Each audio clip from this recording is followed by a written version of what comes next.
What's up, Daily Crew? Yesterday, 2 armed men gunned down a bunch of people at a newspaper in France. This newspaper was called Charlie Hebdo, and they're known for doing satirical pieces and cartoons. They had depicted the Prophet Muhammad in a cartoon fashion, which is prohibited by Islam.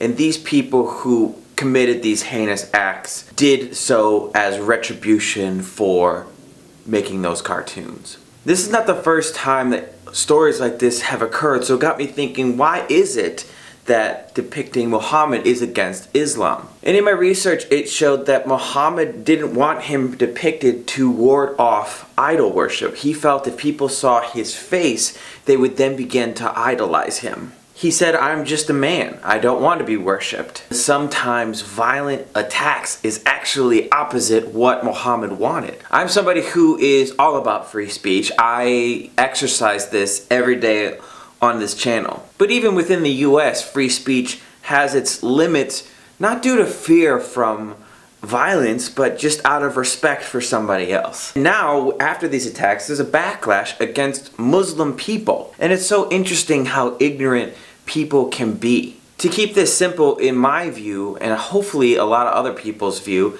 this was not an act of religion. This is people trying to further their own political agenda, hiding behind religion. But with even the smallest amount of research, you can see that what these people do is condemned by Islam itself. The Quran itself states that you should respond to a hurtful act with a good act. I asked some of my Muslim viewers to react to what happened in France. It's so sad, and I feel the pain of the families. Wish them strength in hard times. It has nothing to do with Islam. I think the only thing I'd want to say to people following the news in the wake of this terrible act of violence is to think of us.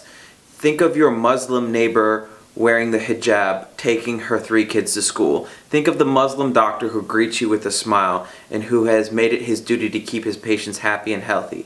Think of the thousands upon thousands of Muslims living among you as friends and colleagues and fellow countrymen. Think of us and remember us for the Islam we practice, instead of assuming that a few angry men with bombs and bullets are what defines us. After the attack, 4 Muslim locations were attacked with guns and grenades in France.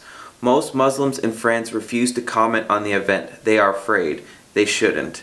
The only way to respond to hatred is through love and unity. We should unite against those who want to destroy our freedom. To sum this up, I want to use the words of Muhammad himself. He said that extremists should be considered the dogs of hell and an enemy to Islam. Muhammad was a person that was ridiculed and mocked by many, and he did not respond with violence, he responded with prayer. This was just an awful act by awful people with their own agendas. You can't condemn an entire religion of people due to a few extremist acts. Tell me in the comments down below, how do you feel about the acts that happened in France yesterday? Yesterday I made a video about the bombing at an NAACP building. If you want to see that video, click here and make sure you hit the subscribe button because I post videos every single day. Thumbs up equals a kiss and a favorite equals a hug. So hugs and kisses, and I'll see you all tomorrow. Pew, pew, pew, pew. Story to their own devices so they can tell the exact story that they feel is going to get them the highest ratings. Journalistic integrity is so screwed, but how